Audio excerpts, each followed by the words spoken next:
Welcome to the Cabral Concept, where board-certified naturopath and integrative health practitioner Dr. Stephen Cabral shares how he was diagnosed at the age of 17 with a life-altering illness and given no hope for recovery. It was only after studying and traveling all over the world did he discover how to combine ancient Ayurvedic healing practices with state-of-the-art naturopathic and functional medicine to fully rebalance the body and re-energize it with life. It's time to discover how to get well, lose weight, and finally feel alive again. And now, here's your host, Dr. Stephen Cabral.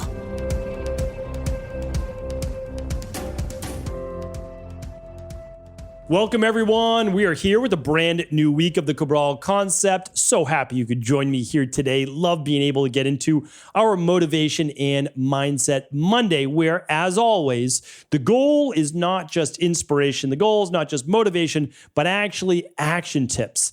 Things that you can implement in the real world, in your life, that you will see a noticeable difference as you begin to move forward. Because remember, it is never one day or one action that moves you towards your ultimate destination, your ultimate goal.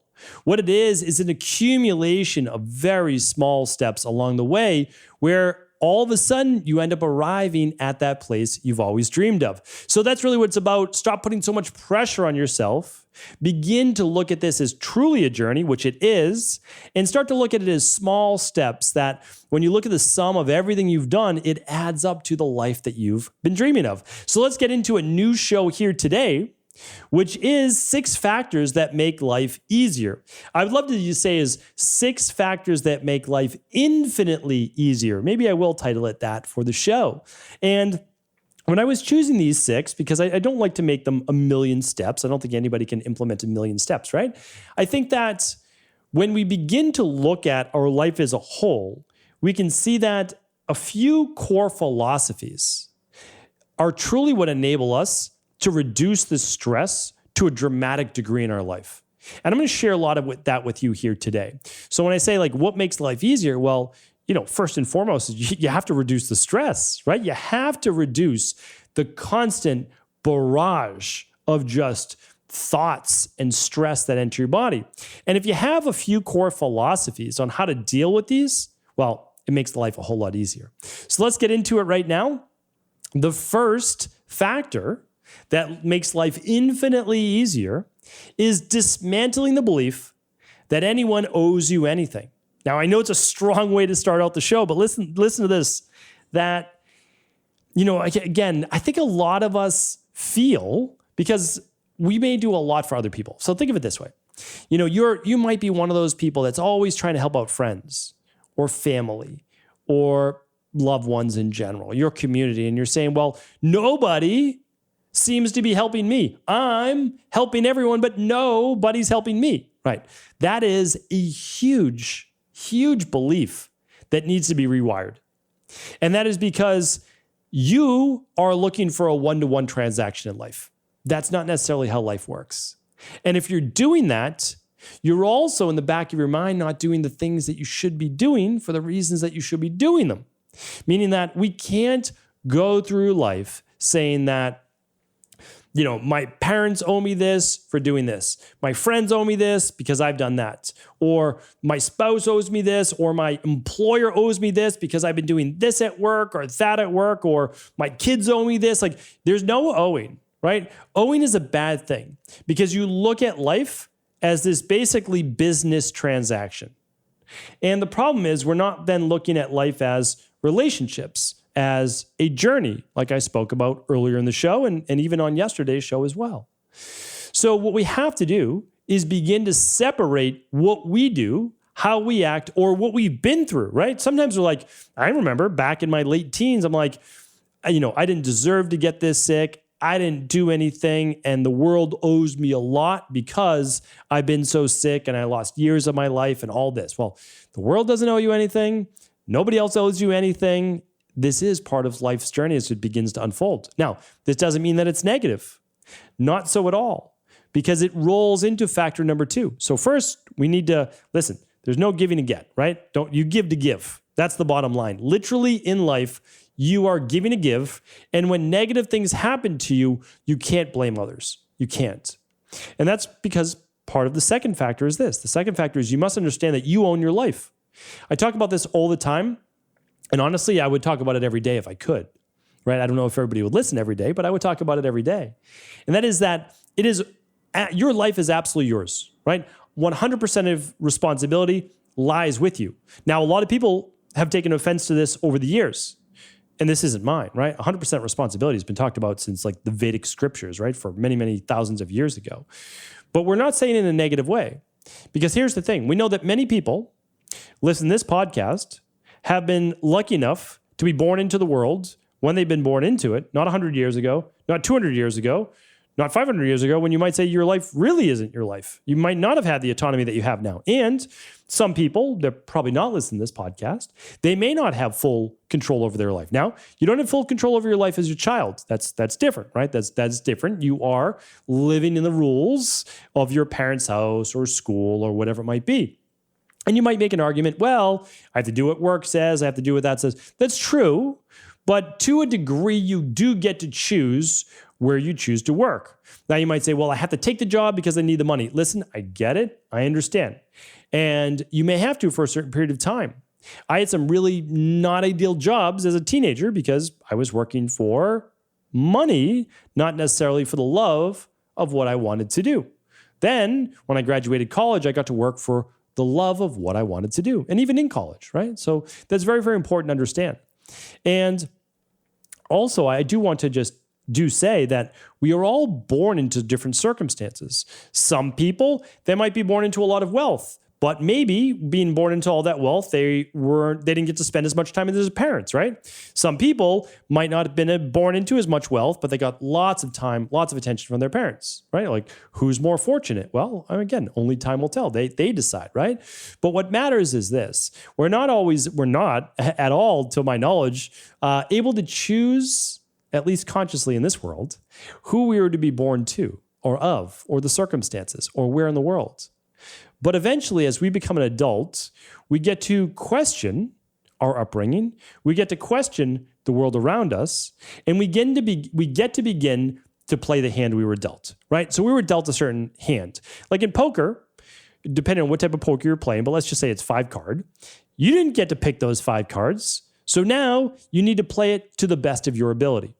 You're not going to win every hand, right? You probably won't win every obstacle in life, but you do get to play it. So I want you to understand is that to a degree, you own your life. The more you own your life, the more responsibility you take, the more, believe it or not, life becomes easier. Because even though you're realizing, wow, I'm putting this responsibility on me, the more responsibility you're willing to take, the more satisfaction you typically get in life. Because you understand that a lot of what you get in life is by your doing, your choice. Not always, I'm not saying that.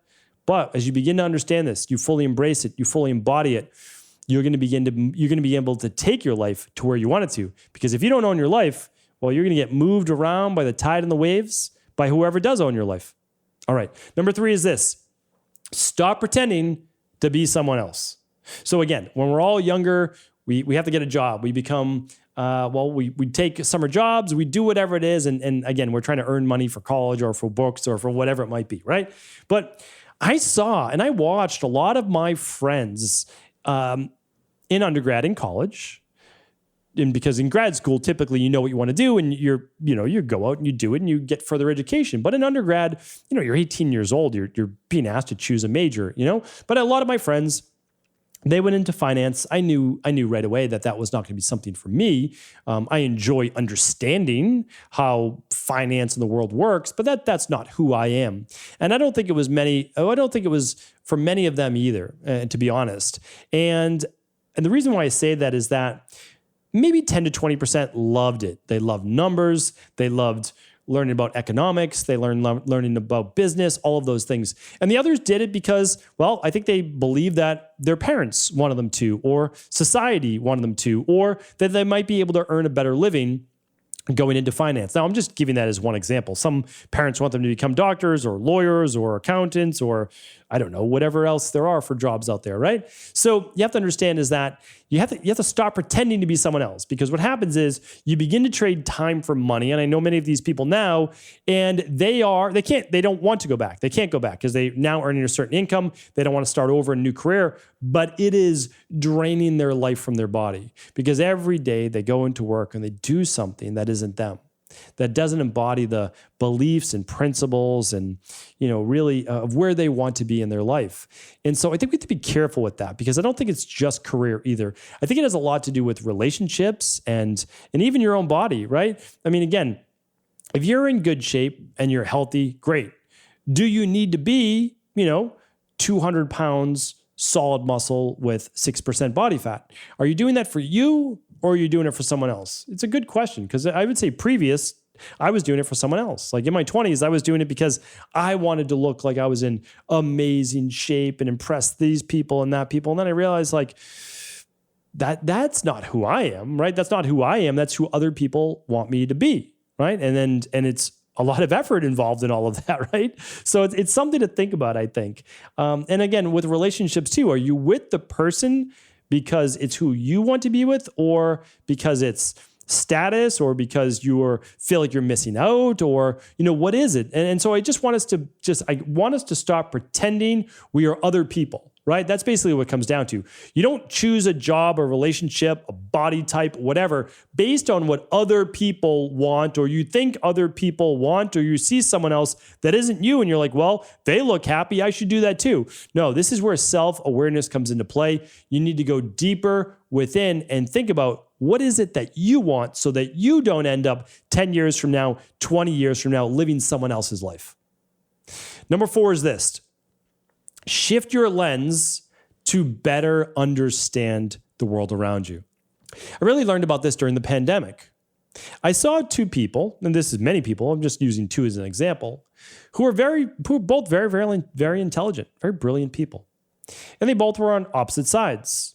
Some people believed in no masks, etc. Some people believed in masks for everybody and all times and whatever it might be.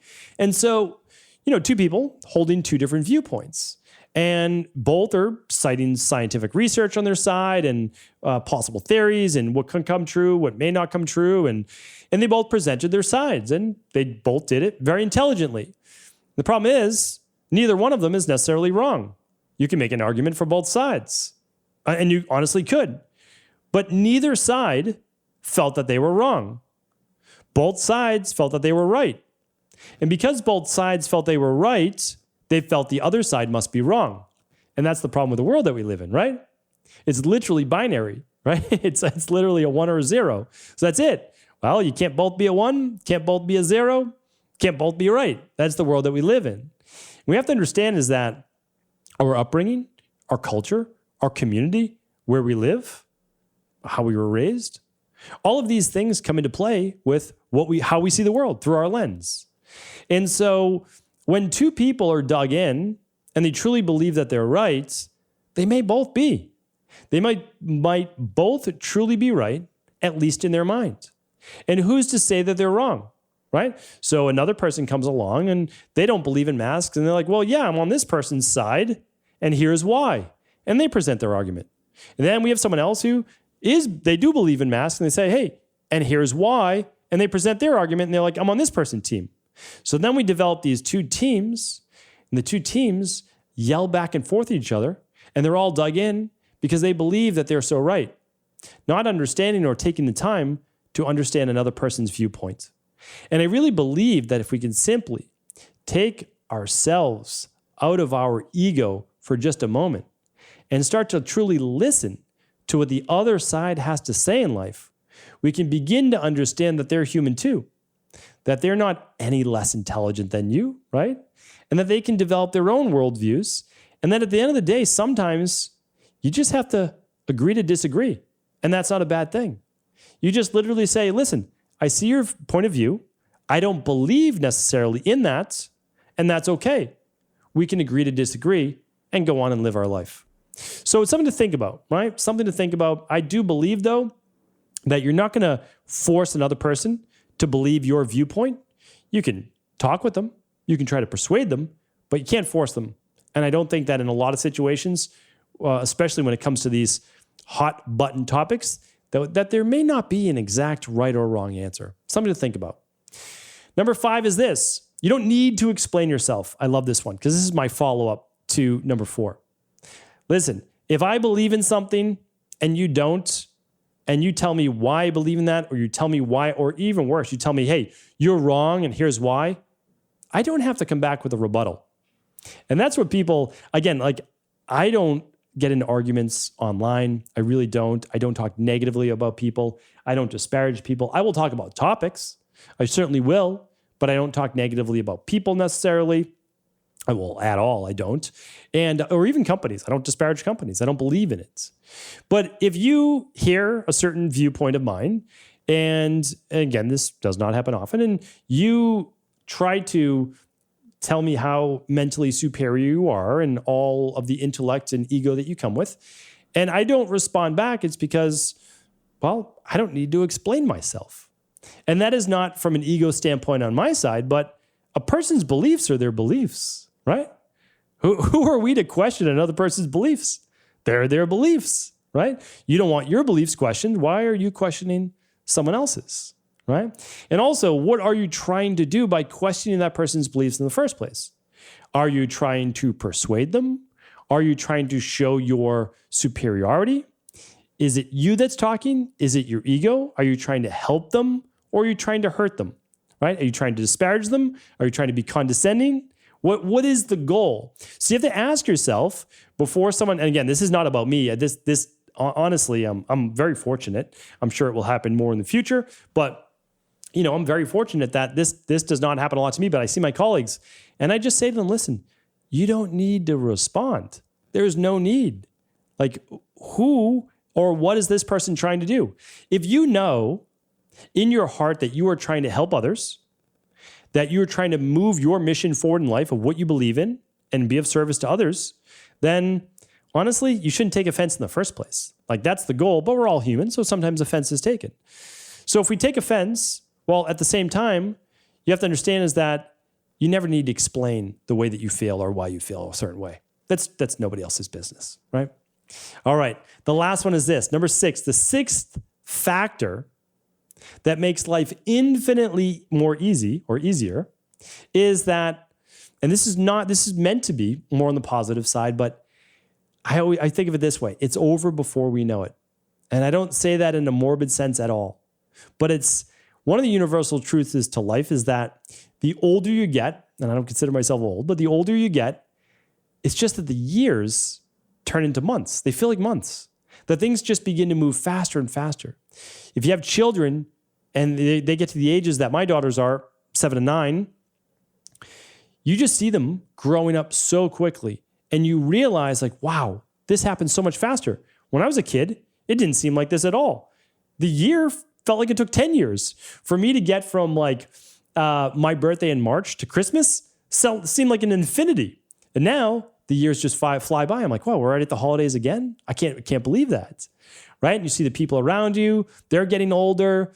And it's remarkable to look at that. And again, I don't mean this from a morbid standpoint. If you're a spiritual person, and whether you believe in, universal spirituality, if you believe in God, whatever it might be, you have to understand is that this is all part of the journey, that we're in the different seasons of our lives and we get to enjoy it if we just stop, breathe, and take a moment.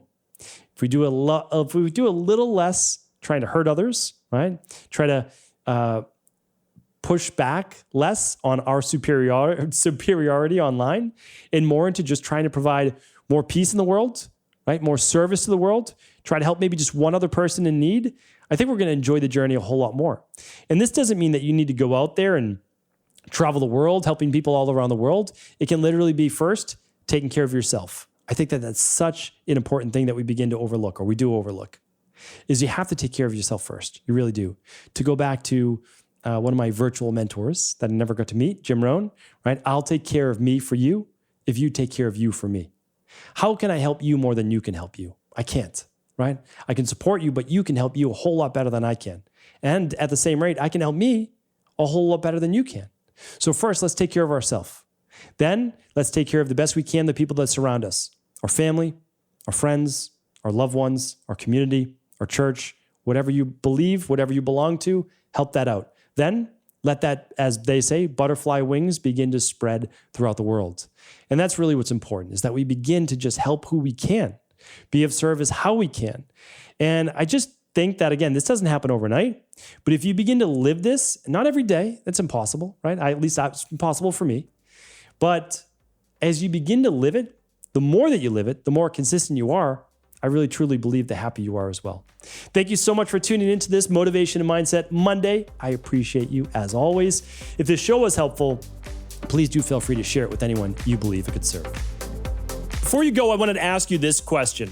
What if I could teach you in just a couple of hours how to transform your thyroid, hormones, adrenal, cholesterol, blood pressure, blood sugar, weight loss, energy, mood, brain, pregnancy, anti-aging, or many other health-related issues? After 20 years in private practice, after seeing and overseeing 250,000 client appointments, I sincerely feel I have the real-world data and have found the answer you've been searching for. So what I've done is spent hundreds of hours of my own time refining what you need to know in order to uncover your underlying root cause health issues and then begin to rebalance the body and bring it back to a state of robust health and wellness. I'm going to teach you exactly what I do in my private practice so you can understand how you got here and now what you need to do in order to heal. You'll receive all of the important success checklists, protocols, and even ways to customize it to make the program fit your busy life. And you'll get all of this at a fraction of the price. Let me save you the time, money, energy, stress, and frustration of not knowing what to do next. Instead of reading dozens of books on the topic and seeing multiple practitioners, I will condense everything that you need to know in just a few hours of video tutorials that you can watch and listen to anywhere. Together, we will make this healing process an enjoyable one that you can take with you for the rest of your life. I wish you all of the best of health and happiness, and I hope to be able to guide you on your healing journey through my Health Results Accelerators. Simply choose the health imbalance you're currently suffering from, and by the end of today, you'll know what went wrong and how to get well again. I guarantee it. For details, head over now to stevencabral.com/courses.